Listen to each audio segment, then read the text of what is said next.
প্রকৃতিতে এখন শরৎকাল, কিন্তু শরতে নীল আকাশে রোদ বৃষ্টির লুকোচুরির মাঝেই এবার নতুন করে বাড়ছে আশঙ্কা।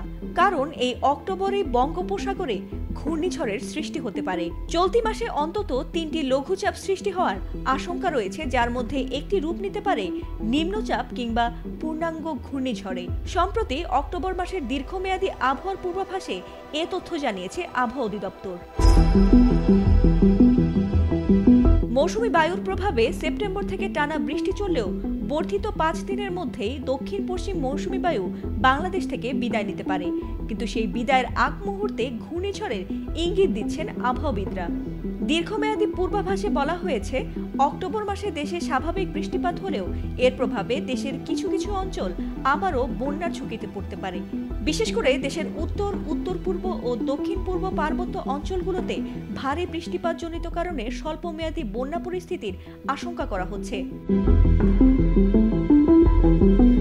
এছাড়া এ মাসে ২ থেকে ৪ দিন মাঝারি থেকে তীব্র বজ্রবৃষ্টি এবং ৩ থেকে ৫ দিন হালকা থেকে মাঝারি ধরনের বজ্রবৃষ্টি হতে পারে। তাপমাত্রা ক্রমান্বয়ে কমলেও তা থাকবে স্বাভাবিকের চেয়ে কিছুটা বেশি।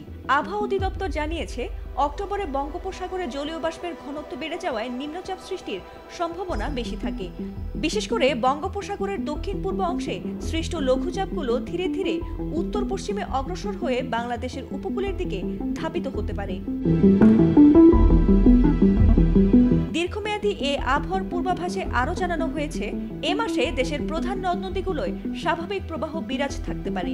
তবে ভারী বৃষ্টিপাতজনিত কারণে এ মাসে দেশের উত্তরাঞ্চল ও উত্তর পূর্বাঞ্চল ও দক্ষিণ পূর্ব পার্বত্য অববাহিকার কিছু স্থানে স্বল্পমেয়াদী বন্যা পরিস্থিতির সৃষ্টি হতে পারে।